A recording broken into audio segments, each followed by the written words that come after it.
Chaque année dans le monde, des millions de tonnes de métaux traversent des fours à plus de 1000 degrés pour se transformer en ce que nous utilisons au quotidien, des voitures aux avions. Mais si je vous disais que certains de ces matériaux sont plus légers que le plastique, d'autres plus lourds que l'or, et que certains peuvent survivre aux conditions de l'espace? Dans cette vidéo, vous découvrirez comment le magnésium, le tungstène et le titane naissent de l'eau de mer, de la poudre et de la roche. Et le plus fascinant, un fait sur ces métaux changera votre regard sur les objets du quotidien. Restez avec nous, et vous comprendrez ce dont presque personne ne parle.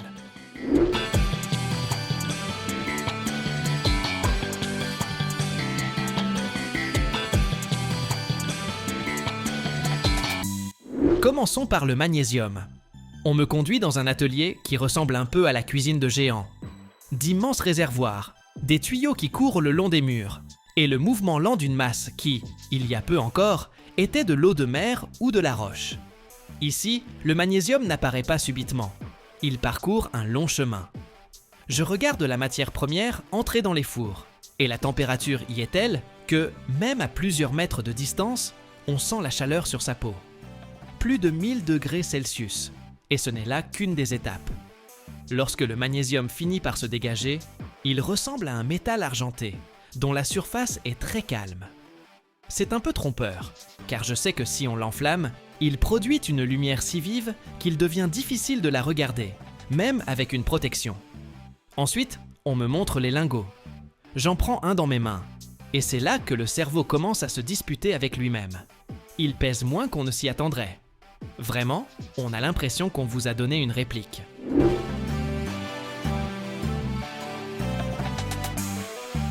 Le magnésium est plus léger que la plupart des métaux, et même certains plastiques semblent plus lourds. Pourtant, on l'utilise dans des pièces qui supportent des charges, des chocs et des vibrations. À mes côtés, un ingénieur m'explique qu'une voiture moderne peut contenir jusqu'à 10 kg de magnésium, et ce chiffre ne cesse d'augmenter. Je me surprends à penser que voici un cas où la légèreté n'est pas un compromis, mais un atout. Nous passons dans un autre atelier, et l'atmosphère change du tout au tout. Si le magnésium paraissait léger, presque aérien, le tungstène en est l'exact opposé. Lourd, dense, il semble fait pour résister à tout. On me tend un petit morceau, et il pèse bien plus lourd qu'on ne l'imaginerait pour sa taille. Le point de fusion dépasse ici 3400 degrés Celsius. Nous sommes dans une toute autre dimension. On ne le fond pas au sens classique. On le travaille par métallurgie des poudres.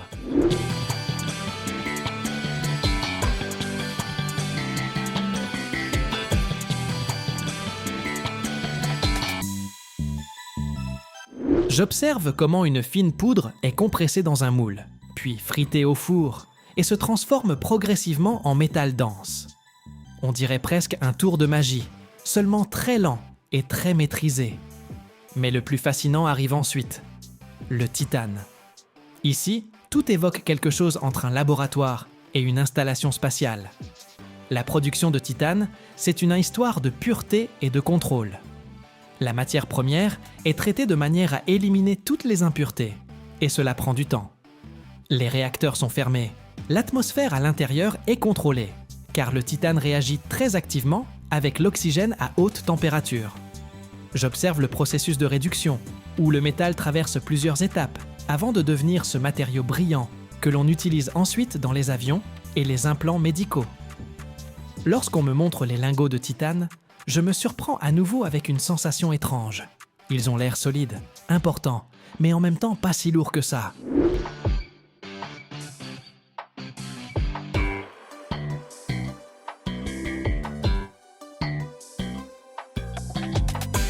Le titane est environ 2 fois plus léger que l'acier, tout en rivalisant avec lui en termes de résistance. Et c'est précisément ce qui le rend si précieux. Imaginez à quel point il est important de réduire le poids d'un avion, ne serait-ce que de quelques centaines de kilogrammes. C'est une économie de carburant, c'est une plus grande autonomie de vol, c'est une efficacité différente. Je marche entre les ateliers et je pense à quel point ces matériaux sont différents. Le magnésium, léger et rapide, le tungstène, lourd et obstiné, le titane, équilibré et précis. Et pourtant, ils naissent tous de la même idée, prendre ce qui existe dans la nature et le contraindre à travailler selon nos conditions. Ici, rien n'est laissé au hasard. Chaque degré de température, chaque minute d'usinage, chaque mouvement de la machine, tout est calculé. À la fin, je sors dans la rue, et après le bruit des ateliers, le silence me frappe presque. Je regarde les choses ordinaires autour de moi, les voitures, les bâtiments, les machines. Et je comprends qu'à l'intérieur de tout cela, ces matériaux sont déjà présents. Ils ne criment pas leur existence, n'attirent pas l'attention, mais sans eux, tout fonctionnerait autrement.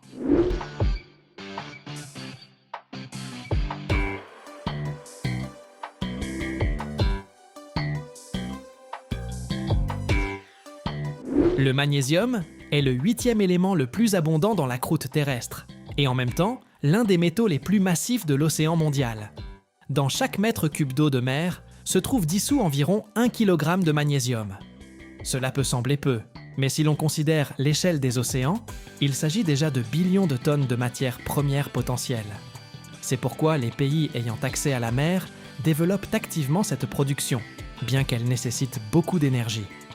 Justement, parlons d'énergie. La production d'une tonne de magnésium peut exiger plus de 10 000 kWh d'électricité. C'est à peu près ce qu'un appartement moyen consomme en plusieurs années. Un approvisionnement électrique bon marché fait donc toute la différence. Sans surprise, près de 85% du magnésium mondial est aujourd'hui produit en Chine. Avec le tungstène, l'histoire est encore plus fascinante. C'est l'un des métaux les plus réfractaires de la planète, et sa température de fusion dépasse 3400 degrés Celsius. À titre de comparaison, l'acier fond aux alentours de 1500 degrés.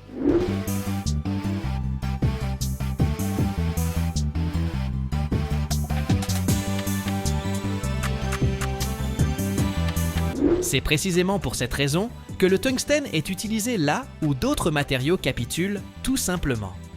Par exemple, les filaments incandescents des ampoules, les pièces de moteur fusée ou les outils d'usinage des métaux. De plus, il est si dense qu'un petit morceau peut peser autant qu'un gros élément en acier. Sa densité dépasse 19 grammes par centimètre cube, soit pratiquement celle de l'or. Le titane, quant à lui, paraît plus terrestre, mais ses chiffres sont tout aussi impressionnants. Il est environ 45% plus léger que l'acier, tout en pouvant atteindre une résistance équivalente, voire supérieure, dans ses alliages. Dans un avion de ligne moderne, la proportion de titane peut représenter jusqu'à 15% de la masse structurelle. Ce n'est pas un hasard, car il résiste également à la corrosion. Même l'eau de mer ne lui fait pratiquement rien. C'est pourquoi on le retrouve dans les navires, les engins sous-marins et les implants médicaux, qui peuvent fonctionner dans le corps humain pendant des décennies.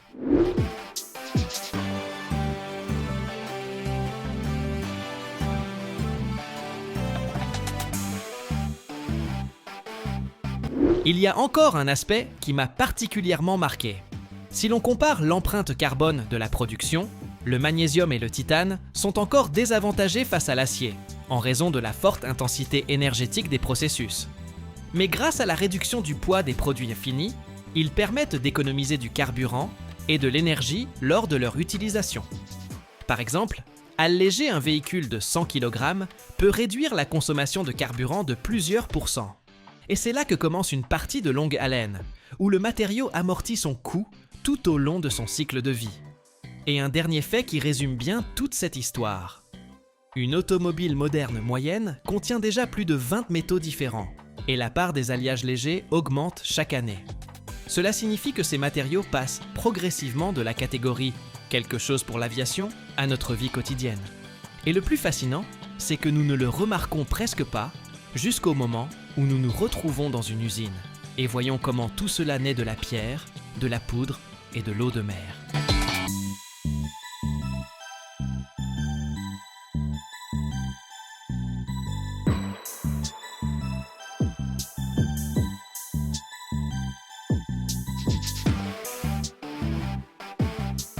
Il existe un métal qui ne rouille pas, ne vieillit pas et ne disparaît jamais.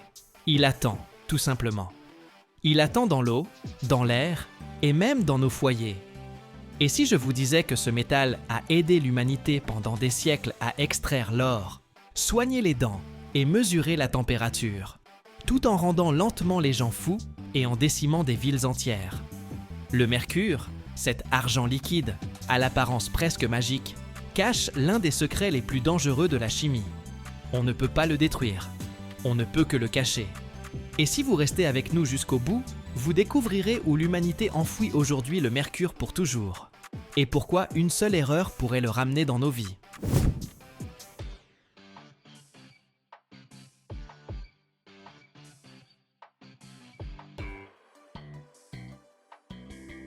L'histoire du mercure ne commence pas avec des gouttelettes brillantes, mais avec un minéral rouge vif, le cinabre. Pendant des millénaires, les hommes ont utilisé le cinabre comme pigment. Les anciens Chinois et Romains en tiraient une peinture appelée vermillon, dont ils ornaient temples et statues. Toutefois, l'extraction du cinabre s'accompagnait toujours de tragédies. Les ouvriers des mines souffraient de tremblements inexplicables, de délires et de morts prématurées. Le procédé d'obtention du mercure pur à partir du cinabre est assez simple. Le minéral est broyé, puis chauffé dans des fours spéciaux. À une température de 357 degrés Celsius, le mercure s'évapore, puis se condense sous forme de lourdes gouttelettes argentées. Cette simplicité d'obtention a fait du mercure une matière première accessible, mais extrêmement dangereuse.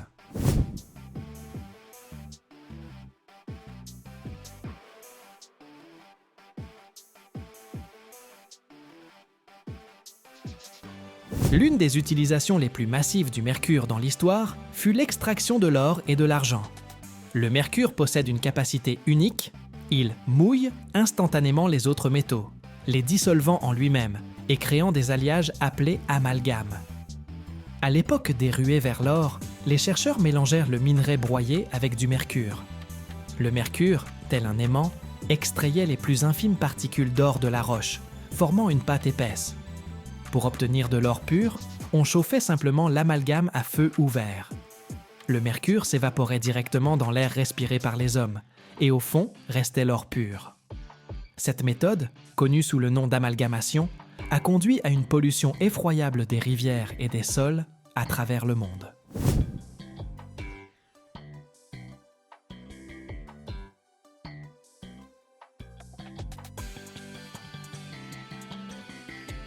Même aujourd'hui, dans la jungle amazonienne, des chercheurs d'or clandestins utilisent des tonnes de mercure, empoisonnant les écosystèmes pour des décennies à venir.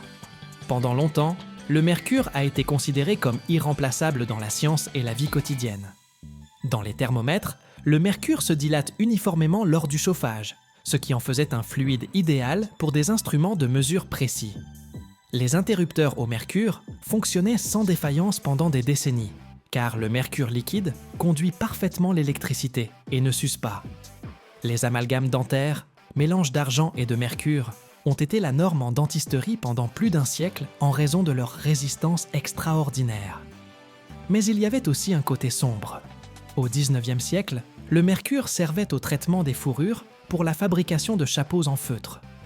Les artisans inhalaient constamment des vapeurs de mercure, ce qui attaquait leur système nerveux. C'est de là que vient l'expression « fou comme un chapelier », immortalisée par Lewis Carroll dans « Alice au pays des merveilles ». Les symptômes de l'intoxication, confusion mentale, perte de mémoire et tremblement sont devenus une maladie professionnelle de branches entières.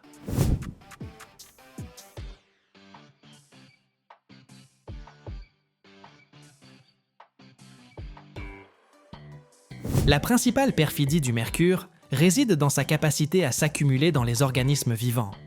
Lorsque le mercure pénètre dans l'eau, des bactéries le transforment en méthylmercure, une forme organique extrêmement toxique.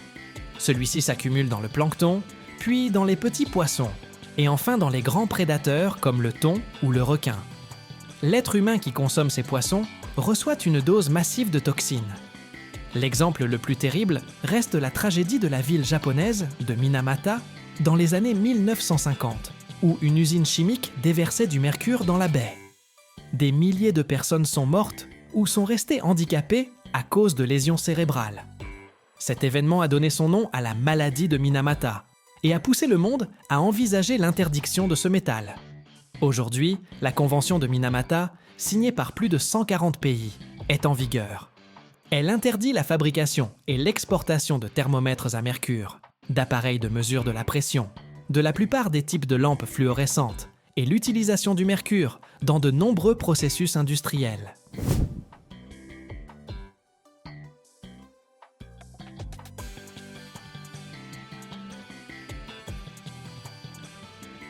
Si un thermomètre à mercure se brise chez vous, c'est une petite catastrophe écologique à l'échelle d'une pièce. Le mercure se disperse en une myriade de minuscules billes qui roulent sous les plinthes et s'enfoncent dans les fibres des tapis. À 20 degrés, elles commencent à s'évaporer activement. Une seule petite bille de mercure peut contaminer l'air d'un espace clos pendant des mois. Les vapeurs de mercure n'ont ni odeur ni goût, ce qui en fait un tueur invisible. Comme on ne peut ni brûler ni dissoudre complètement le mercure, car c'est un élément chimique indestructible, la seule solution consiste à l'extraire totalement et à le confiner.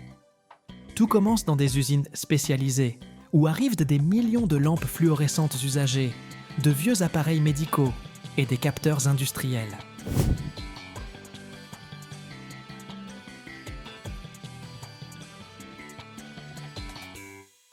La première étape consiste en un broyage mécanique.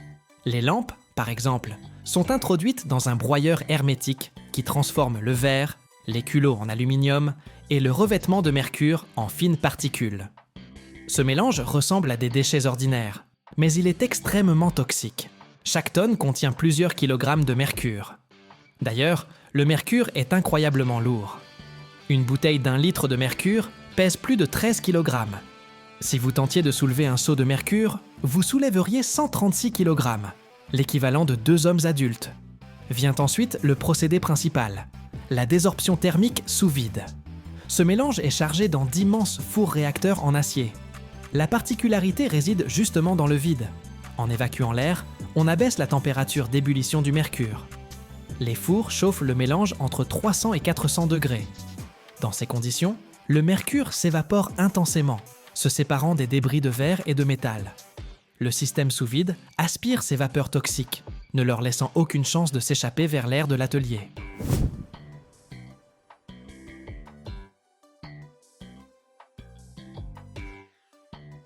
Le gaz mercuriel passe ensuite dans le système de condensation.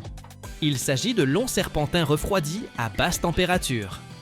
Dès que la vapeur brûlante entre en contact avec les parois froides, elle redevient métal liquide. Des gouttelettes argentées s'écoulent dans des réservoirs spéciaux. Ce qui en ressort est du mercure recyclé pur. Toutefois, le monde renonçant progressivement à son utilisation, ce métal ne retourne plus dans les usines. L'ultime étape consiste en un emprisonnement éternel. On mélange le mercure liquide à des réactifs spécifiques, comme le soufre, pour le transformer en un composé solide et stable. Le sulfure de mercure, qui ne s'évapore pas et ne se dissout pas dans l'eau. Cette substance est scellée dans des conteneurs en acier à parois épaisses, recouverts d'une couche anti-corrosion.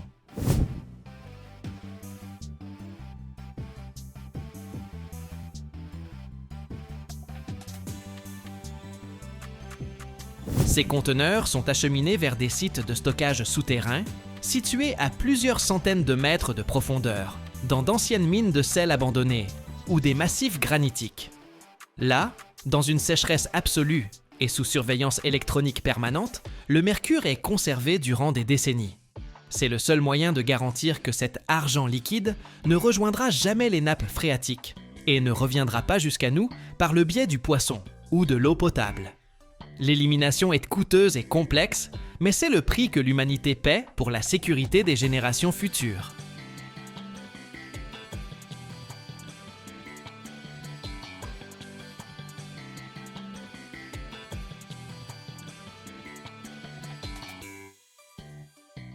Chaque année, des milliards d'appareils sont lancés dans le monde, qui ne fonctionneraient pas sans un métal presque invisible. Mais que diriez-vous si je vous affirmais que l'avenir des smartphones, des voitures électriques et de l'énergie verte repose sur un matériau dont l'extraction peut empoisonner des régions entières, et qui est de facto contrôlé par un seul État? Pourquoi un élément minuscule détermine-t-il la puissance d'un moteur, l'autonomie d'une voiture électrique et même la stabilité des marchés mondiaux? On parle peu du néodyme, Et pourtant, c'est lui qui constitue le fondement caché de notre civilisation moderne. Dans cette vidéo, nous suivrons le parcours du minerai brut jusqu'aux aimants ultra puissants. Et tout à la fin, je vous révélerai un fait qui explique pourquoi ce métal est déjà devenu une arme géopolitique.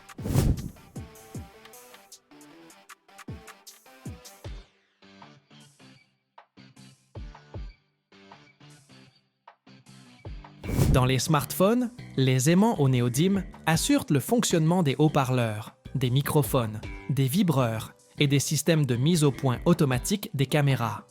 Dans les ordinateurs et les serveurs, ils garantissent le positionnement des éléments mobiles et le refroidissement. Dans les véhicules électriques, le néodyme détermine véritablement les performances du moteur de traction, couple et autonomie. Dans les éoliennes, il transforme la rotation des pales en électricité, sans recours à des transmissions mécaniques complexes. De ce fait, contrôler le néodyme, c'est contrôler le rythme du développement de l'électronique, des transports et de l'énergie. Car sans lui, la plupart des technologies modernes perdent leur efficacité ou deviennent économiquement non rentables.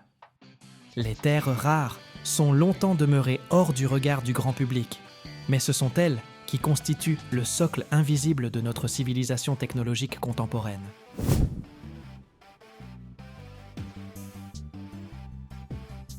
Le néodyme, le dysprosium et quelques dizaines de métaux apparentés ne sautent pas aux yeux, ne brillent pas dans les bijoux et se rencontrent rarement à l'état pur. Le néodyme appartient au groupe des lanthanides, que l'on a appelé terres rares, non pas parce qu'ils sont exceptionnellement rares, mais en raison de la complexité de leur extraction et de leur séparation. Dans la nature, ils se trouvent presque toujours ensemble, sous forme de mélanges minéraux complexes. C'est précisément cela qui les a rendus peu attrayants pour l'industrie pendant des décennies. La situation a changé à la fin du XXe siècle, lorsque l'humanité s'est heurtée aux besoins d'aimants ultra puissants, compacts et stables. La révolution est survenue avec l'apparition des aimants néodyme-fer-bore.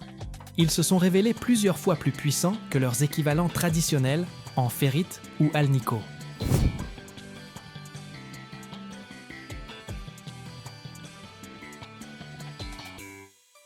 Un petit fragment d'un tel aimant peut générer un champ magnétique qui nécessitait auparavant des structures beaucoup plus grandes et lourdes.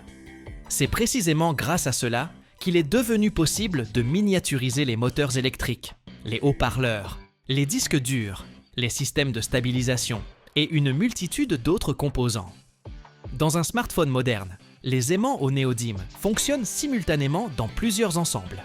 Le module de vibration, les haut-parleurs, les micromoteurs des caméras. Dans les véhicules électriques, leur rôle est encore plus critique. Les moteurs de traction à aimant permanent garantissent une efficacité élevée, moins de pertes d'énergie et des dimensions plus compactes. Pour assurer un fonctionnement stable à haute température, on ajoute du dysprosium ou du terbium à la composition des aimants. Ce sont précisément ces éléments qui empêchent les aimants de perdre leurs propriétés sous charge, mais les rendent par la même occasion encore plus stratégiques.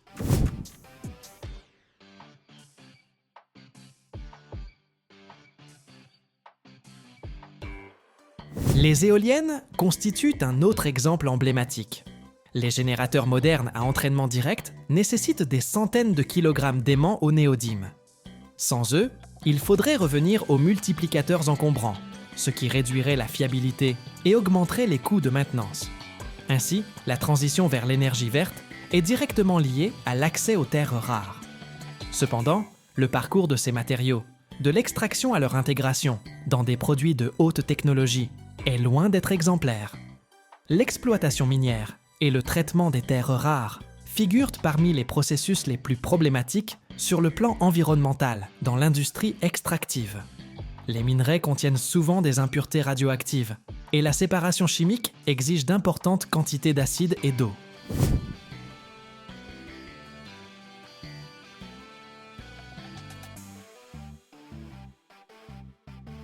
Les déchets s'accumulent dans des bassins de résidus, contaminant les sols et les ressources en eau.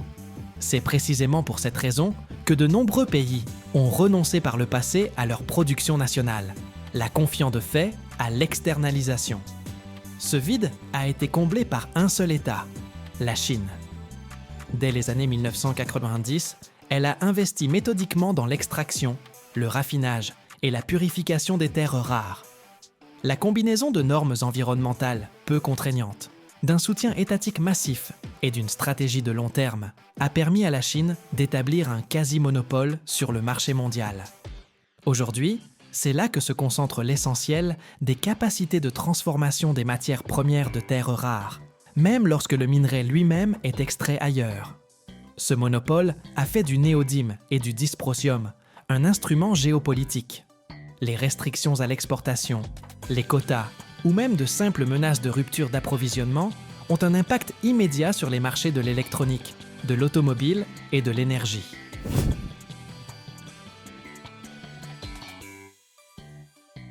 Les pays qui aspirent à l'indépendance technologique sont contraints de repenser d'anciennes solutions, d'investir dans le recyclage, la réutilisation et la recherche d'alternatives. La production de néodyme commence bien avant l'apparition des aimants brillants et des composants de haute technologie. Tout démarre avec le minerai, le plus souvent de la basténésite ou de la monazite, des minéraux contenant un mélange d'éléments de terre rares, étroitement imbriqués. Après extraction, le minerai est concassé et broyé jusqu'à obtenir une poudre fine qui passe par une étape d'enrichissement. Par flottation ou séparation magnétique, on obtient un concentré de minéraux de terre rares. À ce stade, le néodyme n'est toujours pas isolé. Ce n'est que la préparation à la partie la plus complexe de tout le processus.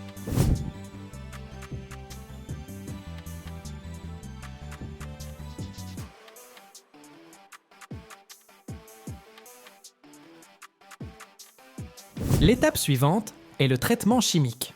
Le concentré est dissous dans des acides, généralement sulfuriques ou chlorhydriques, transformant la roche solide en une solution agressive saturée d'ions de terre rares. C'est précisément ici que la production acquiert sa réputation de sale. D'importants volumes de déchets liquides se forment, ainsi que des sous-produits contenant du thorium et d'autres éléments indésirables. Ces solutions nécessitent un contrôle rigoureux et une purification ultérieure. L'étape la plus cruciale et la plus longue demeure la séparation des terres rares entre elles. Chimiquement, elles sont extraordinairement similaires, si bien qu'on ne peut simplement les filtrer. On recourt alors à l'extraction par solvant. Le liquide traverse à maintes reprises des cascades de réacteurs, où les différents éléments passent tour à tour de la phase aqueuse à la phase organique, et inversement. Ce processus peut s'étaler sur des semaines. Au final, on obtient des fractions distinctes, où le néodyme se trouve enfin séparé du praséodyme, du dysprosium et de ses autres voisins.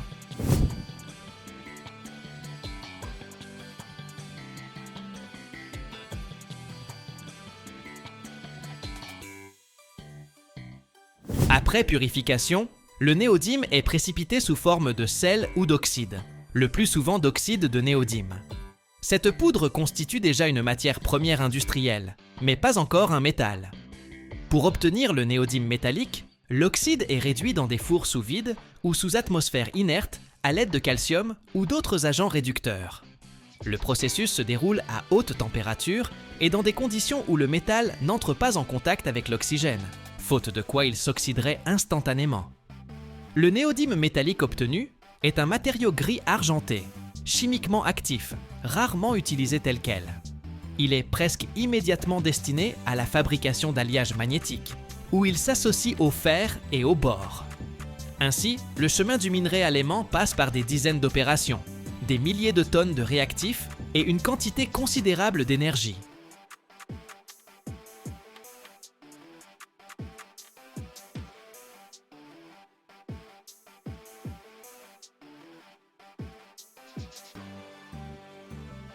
La pierre que nous tenons entre nos mains, fragment modeste de roche marqué de veines vertes ou bleues caractéristiques, recèle en vérité le potentiel de milliers de kilomètres de câbles qui irriguent nos métropoles modernes. Le minerai de cuivre n'est pas un cristal raffiné, destiné à la joaillerie, mais le socle austère sur lequel repose toute l'architecture énergétique de la planète. Le parcours qui mène de cette roche dure, arrachée aux profondeurs de l'écorce terrestre, jusqu'au fin circuit imprimé du chargeur de votre smartphone, constitue l'un des processus les plus exigeants et les plus monumentaux de l'industrie contemporaine. On qualifie le cuivre de métal d'avenir, non pas en raison de sa rareté, mais de son caractère irremplaçable dans un monde qui délaisse rapidement les combustibles fossiles au profit de l'électricité.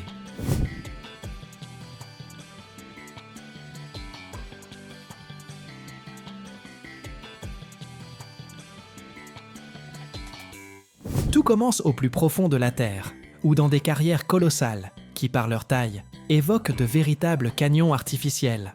Les plus grands gisements de cuivre, comme l'Escondida chilienne ou Chuquicamata, sont d'immenses gouffres creusés dans le désert, où les machines travaillent 24 heures sur 24.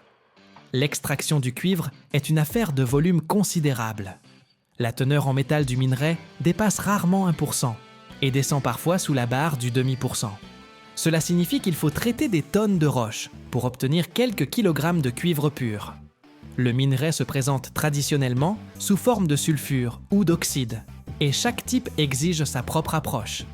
Le plus répandu est la chalcopyrite, un minéral complexe où le cuivre s'associe au fer et au soufre.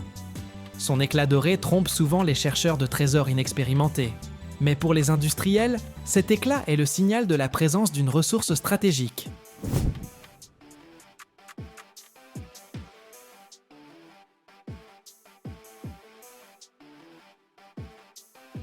L'ampleur de l'extraction défie l'imagination.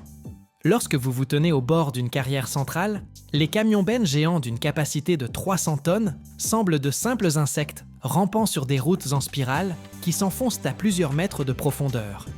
Mais le véritable travail commence après que les explosifs ont fragmenté la couche monolithique. Le minerai extrait est acheminé vers les usines d'enrichissement, où la roche est transformée en poussière. Dans d'immenses broyeurs, des billes d'acier réduisent la roche dure en une poudre fine, comme de la farine. Vient ensuite l'étape de la flottation, un procédé chimique où le minerai broyé est mélangé à de l'eau et à des réactifs spécifiques.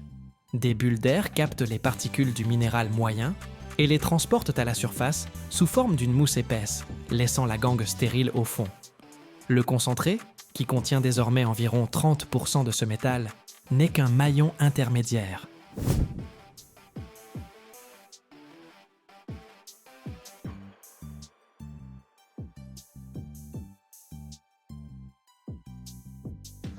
La transformation du concentré en cuivre pur exige le feu et la haute tension. Dans les fours de fusion, à des températures dépassant 1000 degrés, les impuretés de fer et de soufre sont éliminées. La mate obtenue subit une purification supplémentaire, jusqu'à ce qu'il ne reste qu'un milieu noir. Toutefois, ce métal ne convient pas à la transmission d'énergie. Pour les besoins électrotechniques, le cuivre doit être presque parfaitement pur, de l'ordre de 99,99%. Cela s'obtient par raffinage électrolytique. De grandes plaques de cuivre sont immergées dans un bain d'acide, où, sous l'action du courant électrique, les ions métalliques migrent d'une électrode à l'autre, laissant tous les éléments étrangers dans le dépôt. Ce dépôt, d'ailleurs, contient souvent de l'or et de l'argent, ce qui rend l'extraction du cuivre plus rentable.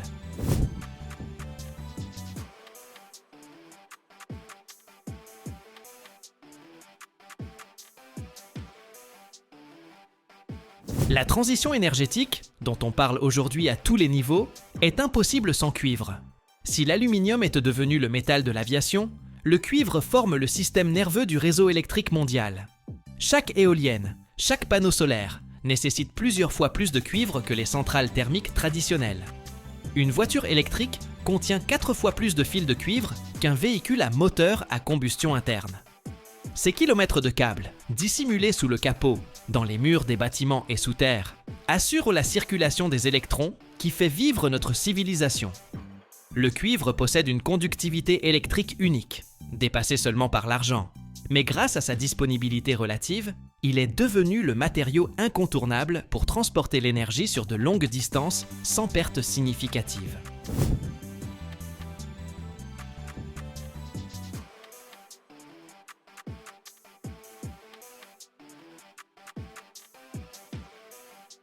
Les villes modernes sont, en substance, de gigantesques réservoirs de cuivre.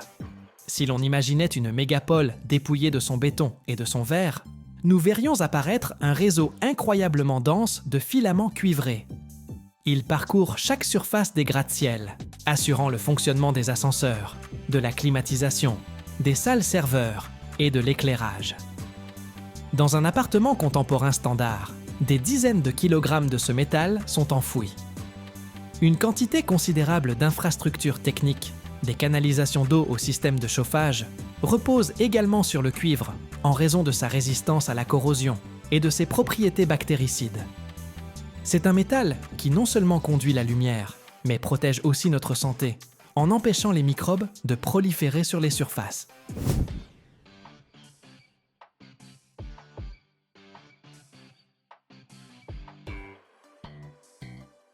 Mais le minerai de cuivre est une ressource épuisable. Les gisements où le métal affleure près de la surface s'amenuisent progressivement. Cela contraint les compagnies à creuser toujours plus profond, à construire des mines à plusieurs kilomètres sous terre, où la température de la roche dépasse 50 degrés et où la ventilation et la sécurité exigent des moyens colossaux. Les défis technologiques croissent au rythme de la demande. Le monde se trouve face à un dilemme. Nous avons besoin de toujours plus de matière pour alimenter les énergies vertes, mais son extraction devient de plus en plus complexe et gourmande en ressources. C'est là que naît le concept de recyclage. Le cuivre peut être refondu à l'infini sans perdre ses qualités. Vieux câbles, transformateurs démantelés, appareils électroniques mis au rebut constituent un minerai urbain, dont la valeur égale celle des gisements andins.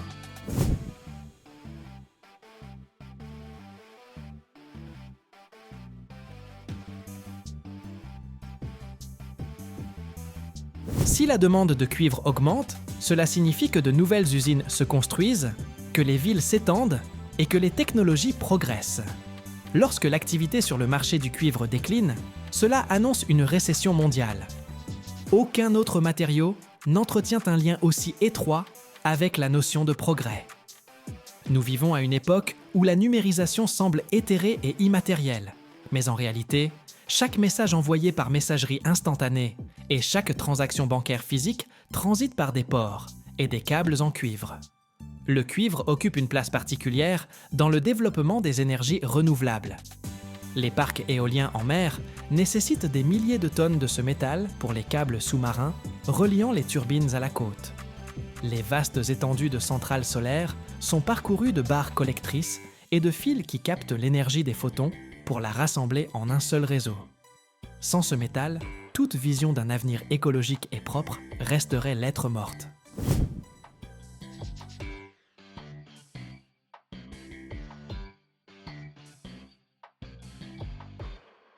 Nous ne remarquons pas souvent l'ampleur de l'intervention humaine dans la nature pour obtenir cette ressource.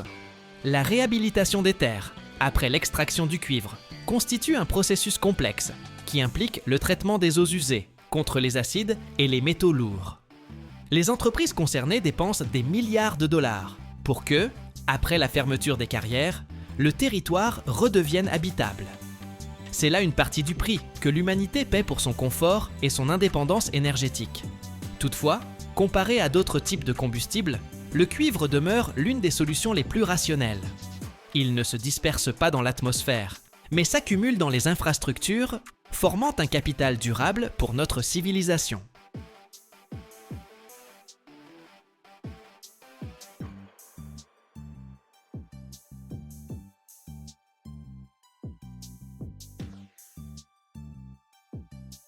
Au fond de l'Ohio se cache une machine qui soutient le ciel américain. La presse Mesta 50, un monstre de 36 000 tonnes qui s'enfonce de 10 étages sous terre. Elle comprime le métal avec une force de 50 000 tonnes, soit le poids de 10 tours Eiffel réunies. Sans cette machine, les États-Unis n'auraient ni F-35 ni Boeing 787. Lorsqu'en 2009, une fissure est apparue sur la presse, toute l'aviation américaine a retenu son souffle. Aujourd'hui, nous allons voir comment le titane incandescent se transforme en aile de chasseur, sous le coup du poing d'acier de la guerre froide. Prêt à plonger au cœur de la puissance aéronautique américaine ?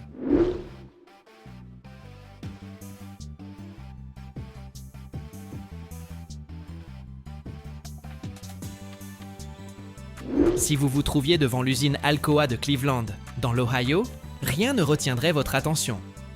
Un bâtiment industriel ordinaire, un mur de briques grises, des cheminées, des camions. Mais il suffit de descendre pour pénétrer dans un monde où naît la puissance véritable. La presse Mesta 50 ne repose pas sur le sol, elle y est encastrée. 30 mètres de profondeur, 10 étages de béton et d'acier. Pourquoi si profond? Parce que lorsque 50 000 tonnes de force s'abattent sur le métal, la Terre tremble dans un rayon d'1 kilomètre. Sans ces fondations colossales, la presse s'enfoncerait dans le sol comme un couteau dans du beurre. Cette machine fut construite en 1955, au plus fort de la guerre froide. L'Amérique et l'Union soviétique ne rivalisaient pas seulement dans l'espace, elles se disputaient la maîtrise du ciel. Qui parviendrait à créer les meilleurs avions dominerait les airs. Et pour les meilleurs avions, il fallait des pièces impossibles à fabriquer par des procédés ordinaires.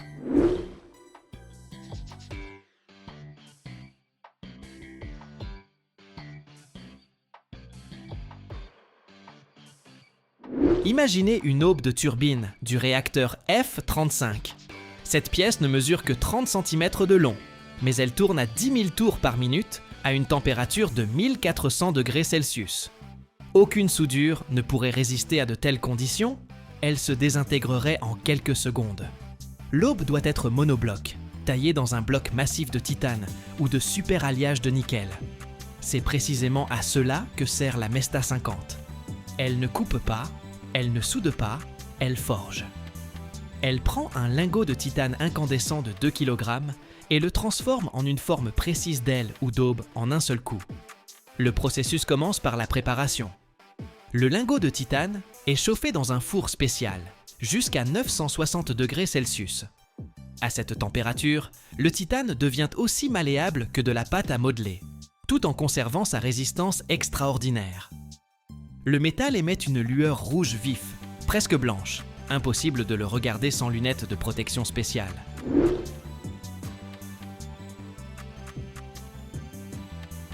Lorsque la température atteint le point requis, le bras robotisé extrait le lingot incandescent et, en quelques secondes à peine, le transporte jusqu'à la presse. Le temps est critique.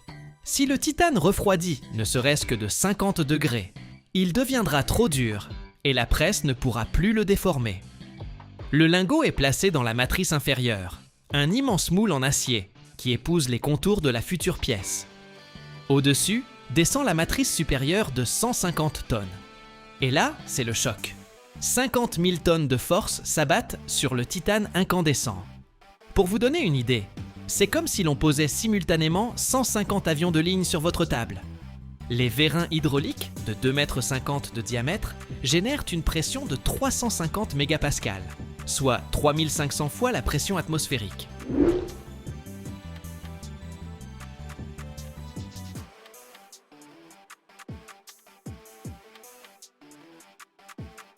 Sous une pression aussi folle, le titane se comporte étrangement. Il ne casse pas, ne se fissure pas, il coule. Les atomes du métal se déplacent, glissent les uns contre les autres, remplissant chaque recoin microscopique du moule. En 3 secondes, un lingot informe se transforme en copie parfaite d'un longeron d'aile ou d'une aube de turbine. L'usine tout entière tremble sous l'impact. À plusieurs centaines de mètres à la ronde, on ressent la vibration, comme un petit séisme. Les ouvriers qui travaillent près de la presse portent des casques spéciaux, car le son de l'impact atteint 130 décibels, plus fort que le décollage d'un avion à réaction. Mais le plus impressionnant, c'est la précision. Malgré cette force barbare, la presse contrôle la forme à un demi-millimètre près. Des capteurs laser suivent chaque mouvement de la matrice. L'hydraulique corrige la pression des milliers de fois par seconde. Si quelque chose tourne mal, une pièce valant 300 000 € se transforme en ferraille.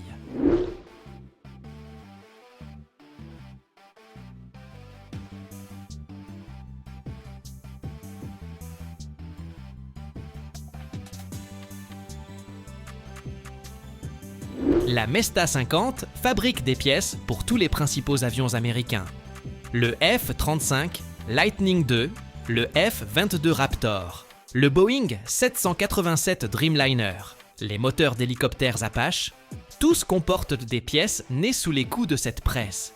Chaque mois, plus de 2000 tonnes de titane et de super-alliage de nickel y transitent. Puis vint la catastrophe. En 2009, lors d'une frappe de routine, les ingénieurs entendirent un bruit inhabituel. Le métal venait de se fissurer. La presse fut immédiatement arrêtée et la découverte glaça les sangs. Une fissure d'1,20 m était apparue dans la poutre maîtresse. Pour l'industrie aéronautique américaine, ce fut un choc. La Mesta 50 est la seule presse d'une telle puissance dans le pays. Sans elle, la production du F-35 s'arrêtait net, Boeing ne pouvait plus fabriquer de pièces pour le Dreamliner, les commandes militaires restaient en suspens. Chaque jour d'immobilisation coûtait des millions de dollars.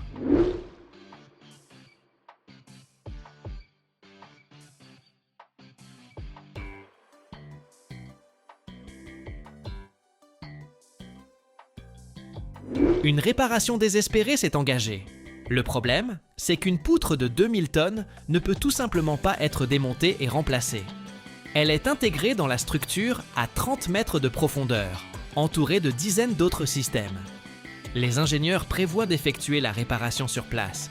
Une équipe spécialisée de soudeurs a travaillé 24 heures sur 24 pendant 4 mois. Ils ont utilisé la technologie la plus avancée, le soudage électrolytier sous atmosphère inerte. La fissure a été soudée couche par couche, chacune d'une épaisseur de 3 mm.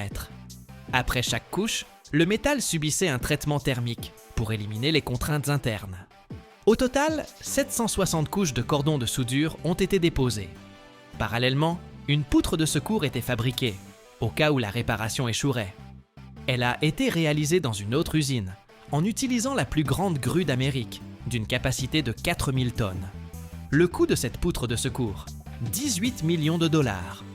Quant à l'abonnement à ma chaîne, il vous coûtera 0 $ et 0 cents. Alors, vous êtes déjà abonné ?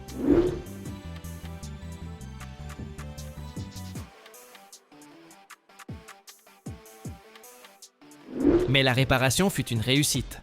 En décembre 2009, la Mesta 50 reprit du service. Le premier coup après la remise en état fut observé par 200 ingénieurs. Tous retenaient leur souffle. La presse frappa, le titane se déforma, et la fissure ne réapparut pas. Le ciel américain était sauvé. Aujourd'hui, la Mesta 50 continue de fonctionner. Elle a déjà près de 70 ans, un âge incroyable pour un équipement industriel. Les presses modernes sont plus efficaces et automatisées, mais aucune ne peut atteindre une telle puissance. 50 000 tonnes demeure un record inégalé pour le pays. Fait intéressant, autour de la presse s'est formé tout un écosystème. Des milliers d'ingénieurs, de métallurgistes, d'opérateurs travaillent à l'usine. Beaucoup sont originaires d'Amérique latine, venus aux États-Unis en quête d'une vie meilleure et qui ont trouvé un emploi dans l'aéronautique. Ils façonnent les pièces qui ensuite propulsent des avions dans le ciel du monde entier.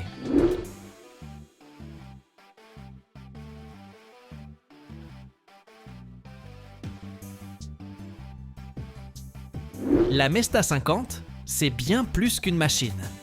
C'est un symbole de puissance industrielle, d'excellence technologique et d'ingéniosité technique.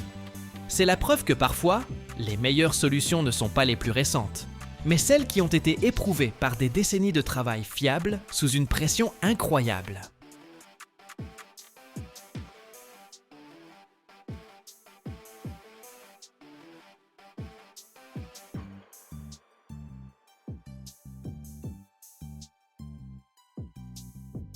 Ce Boeing 747 valait 400 millions de dollars. Dans 3 semaines, il sera découpé en morceaux. L'ancien roi des airs, qui transportait des centaines de milliers de passagers d'un continent à l'autre, n'est plus qu'un amas géant d'aluminium aéronautique. Dans cette vidéo, nous pénétrons dans un site de démantèlement fermé au public pour découvrir le fonctionnement de cisailles hydrauliques titanesques et le devenir de 200 tonnes de carburant. Nous traverserons la cabine déserte et découvrirons quelle sera la nouvelle vie de cet appareil après sa fonte.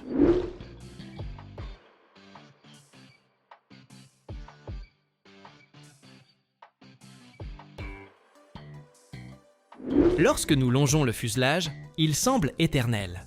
Mais dans l'aviation, tout se joue en cycle, décollage et atterrissage. Après 20 à 30 ans de service, le métal se fatigue. Chaque vol pour un avion constitue un cycle de pressurisation et de dépressurisation. Le fuselage respire littéralement. Il se dilate en altitude en raison de la différence de pression et se contracte lors de l'atterrissage.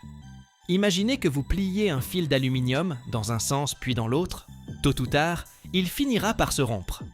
Après des milliers de tels cycles, des micro-fissures apparaissent dans la structure du métal. Les réparer devient si coûteux qu'il est plus économique d'acheter un appareil neuf. Seconde raison, l'efficacité énergétique. Les vieux géants possèdent 4 réacteurs. Il y a 30 ans, c'était la norme. Mais aujourd'hui, les bimoteurs modernes consomment de 30 à 40% de kérosène en moins, tout en transportant le même nombre de passagers. Dans le ciel, chaque litre de carburant superflu représente une perte pour la compagnie aérienne.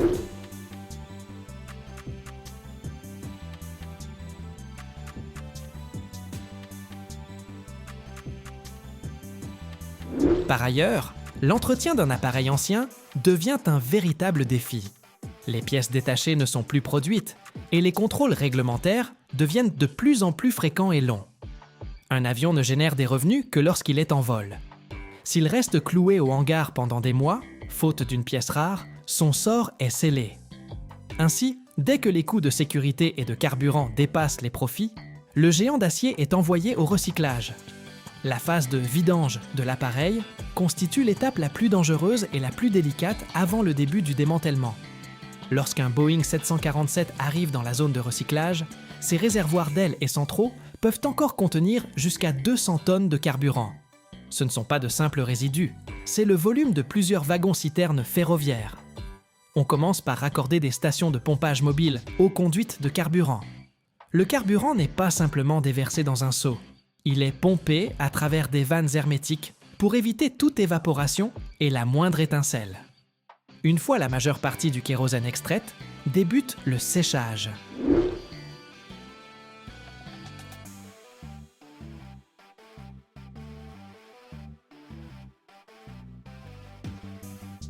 Des orifices de drainage spéciaux s'ouvrent aux points les plus bas des ailes pour évacuer chaque goutte.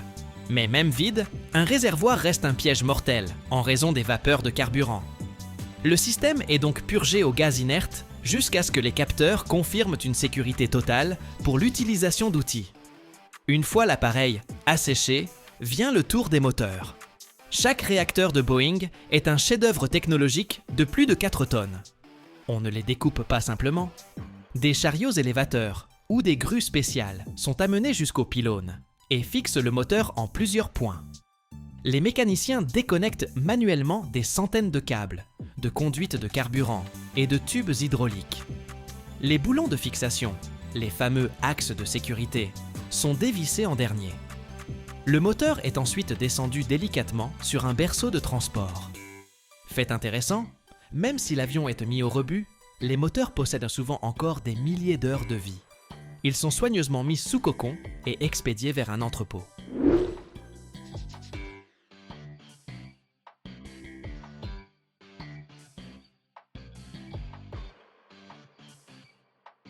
Un tel moteur d'occasion, mais en bon état, peut valoir entre 5 et 10 millions d'euros. C'est l'organe le plus précieux du géant d'acier, qui continue souvent sa vie dans les airs sur un autre appareil, tandis que son ancien propriétaire finit en ferraille. Lorsque les réservoirs sont vides et les moteurs démontés, nous pénétrons à l'intérieur, et le spectacle est surréaliste. Un immense espace sur 2 niveaux règne un silence de mort. Le démantèlement de la cabine est un travail manuel à 90%, car il ne s'agit pas simplement de tout casser, mais de récupérer ce qui peut encore rapporter de l'argent. Les premiers éléments démontés sont les sièges passagers. Si les sièges de classe économique finissent généralement recyclés comme déchets plastiques et textiles, ceux de classe affaires et de première classe constituent un véritable trésor. Un tel siège transformable peut valoir plus de 30 000 € à l'état neuf. Ils sont soigneusement extraits pour être revendus à des collectionneurs privés, des bureaux ou des compagnies aériennes low cost.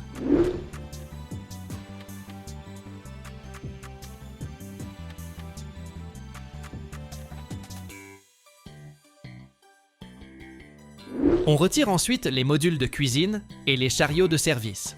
Vous serez surpris d'apprendre que ces chariots en aluminium sont des articles extrêmement prisés sur le marché de l'occasion. Ils sont achetés pour décorer bars et hôtels. La suite devient plus salissante. Les ouvriers arrachent la moquette et les panneaux muraux en plastique. C'est la partie la plus difficile à recycler, car le plastique aéronautique est un composite complexe, difficilement transformable. On le trie avant de l'envoyer vers des usines spécialisées pour incinération à haute température ou enfouissement. Mais le plus précieux se cache derrière les panneaux et sous le plancher, l'avionique et le câblage en cuivre. Un Boeing 747 compte près de 250 km de fils électriques. On extrait le cuivre par kilomètres entiers, car sa valeur comme matière première secondaire est considérable. On récupère aussi les masques à oxygène, les blocs de commande d'éclairage et les systèmes de communication. Au bout d'une semaine de ce travail acharné, du somptueux appareil ne subsiste qu'un tube métallique vide percé de hublots, à travers lesquels on ne distingue plus désormais que le squelette d'aluminium nu.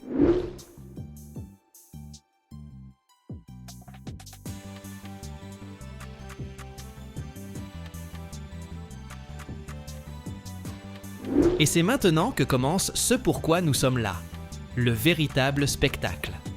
Lorsque l'avion n'est plus qu'une coquille de métal vide, entrent en scène les pelleteuses équipées de cisailles hydrauliques géantes. C'est impressionnant. Ces cisailles exercent une pression de plusieurs centaines de tonnes et tranchent l'aluminium aéronautique comme un couteau de cuisine découpe du carton. Le processus commence par les ailes. L'envergure d'un Boeing 747 atteint près de 65 mètres. La mâchoire hydraulique découpe le métal mètre par mètre.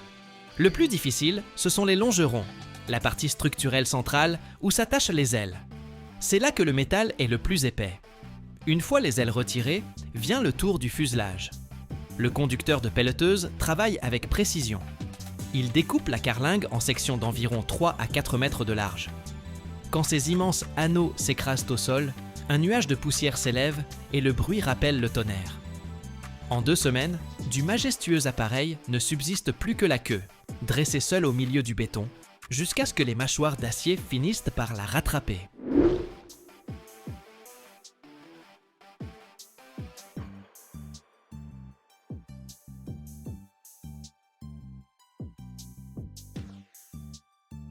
Vous pensez qu'une fois les mâchoires d'acier de la pelleteuse terminées, c'est la fin de l'histoire ? En réalité, ce n'est que le début d'une métamorphose fascinante.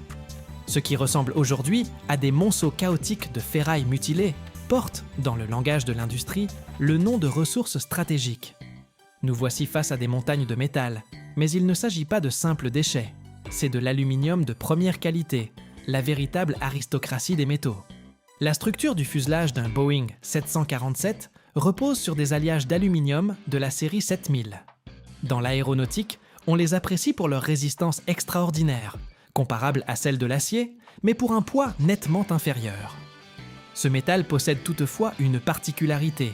Sa production à partir du minerai exige une quantité colossale d'électricité. En revanche, la refonte secondaire permet d'économiser jusqu'à 95% d'énergie. Voilà pourquoi cette ferraille est si précieuse.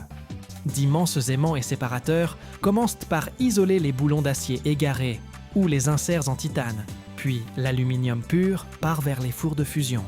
Abonnez-vous pour découvrir la suite.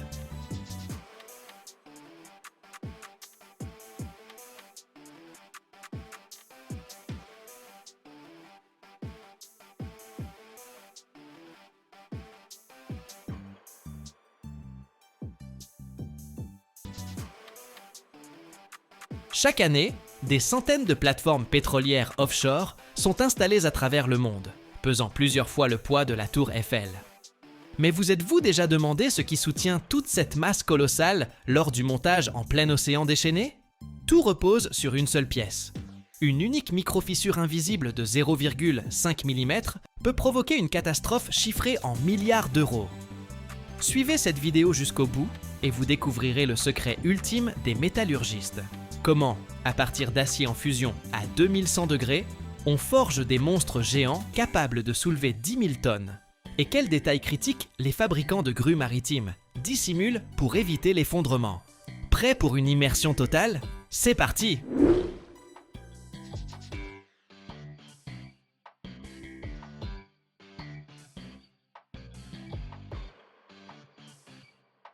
La fabrication des crochets de grue géants débute par la préparation rigoureuse de la matière première dans des ateliers métallurgiques spécialisés.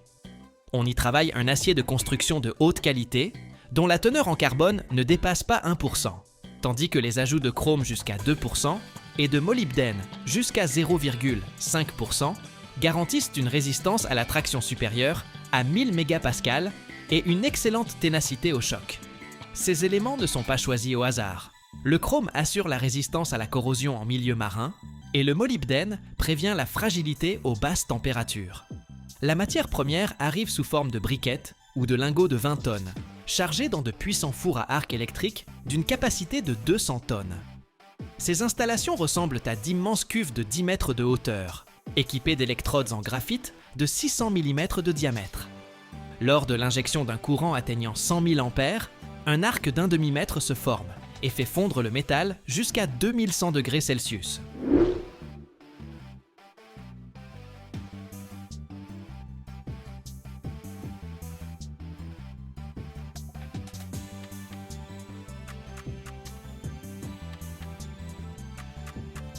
Le four pivote pour assurer un mélange homogène, tandis que les gaz sont évacués par de puissants filtres.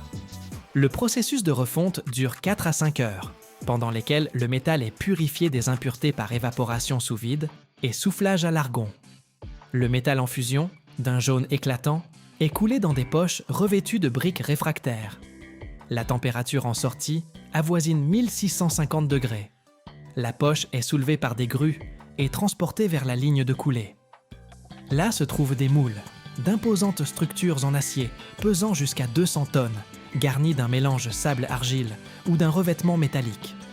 Ces moules de 50 mètres de long sur 5 mètres de large sont déjà préparés en tenant compte d'un retrait du métal de 2%. La coulée s'effectue selon un angle de 45 degrés pour éviter les poches d'air. Le métal liquide, en un jet d'un demi-mètre de large, remplit le premier moule en 15 minutes. Ensuite, le moule est fermé par un couvercle et placé dans une zone de refroidissement contrôlée.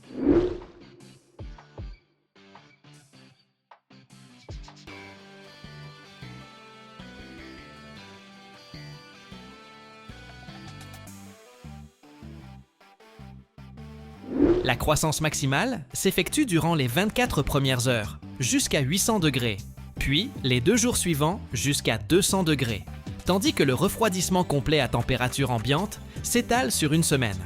Des capteurs surveillant les gradients de température à 10 cm de profondeur, pour éviter les contraintes thermiques susceptibles de provoquer des fissures. Durant le refroidissement, le métal cristallise en une structure austénitique brute qui sera ultérieurement optimisée par traitement thermique. Des ouvriers en combinaison de protection supervisent le processus à travers des panneaux vitrés, tandis que l'automatisation enregistre des milliers de paramètres. L'ébauche finale pèse entre 100 et 200 tonnes, mesure jusqu'à 12 mètres de long et jusqu'à 2 mètres de diamètre à la base. Elles sont extraites du moule par des grues d'une capacité de 300 tonnes et préparées pour l'étape suivante, le forgeage.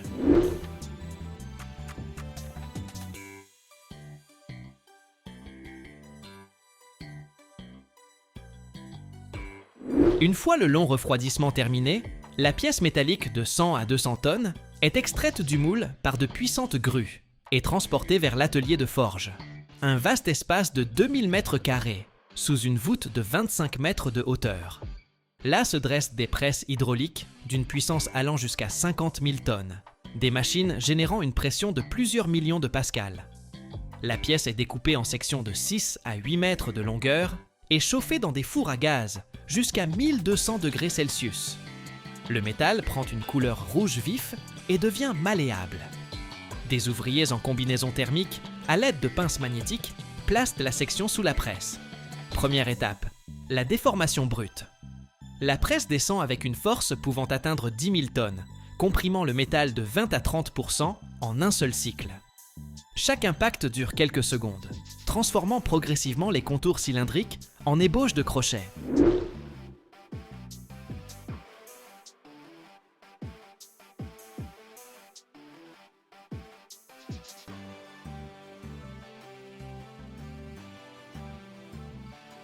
Vient ensuite le forgeage intermédiaire.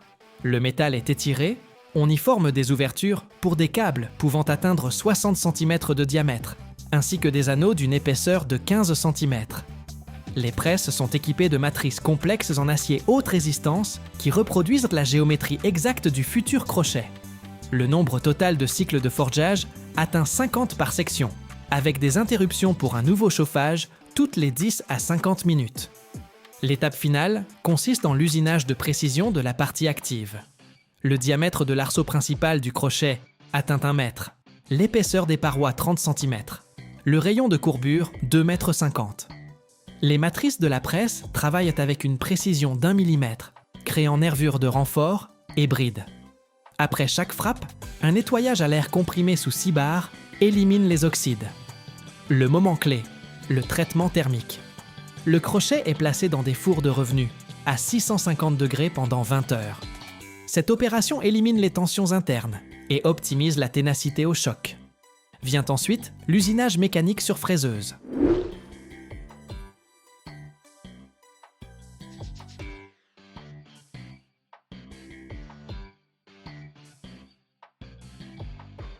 Et maintenant, le plus fascinant, le contrôle par ultrasons. Chaque crochet est examiné pour détecter d'éventuelles fissures cachées. Les capteurs scannent le métal par onde à 5 MHz, révélant des défauts à partir de 0,5 mm. Si une seule micro-fissure est détectée, la pièce est rejetée. C'est la norme de sécurité pour les grues offshore, où un crochet supporte des charges allant jusqu'à 10 000 tonnes à 2 mètres de profondeur. Observez comment les opérateurs manœuvrent ces mastodontes. Tout autour, des grues de 200 tonnes de capacité déplacent les ébauches entre les ateliers. L'usine produit jusqu'à 20 crochets par an, chacun valant des millions d'euros. Ils équipent les grues de sociétés comme Herema ou Saipem pour l'installation de plateformes pétrolières en mer du Nord. Ces crochets sont testés dans des bassins d'eau salée, simulant les conditions marines. Ils sont chargés jusqu'à 120% de leur capacité nominale. Et le métal tient bon. La surface reçoit une couche époxy de 200 microns pour la protéger de la corrosion.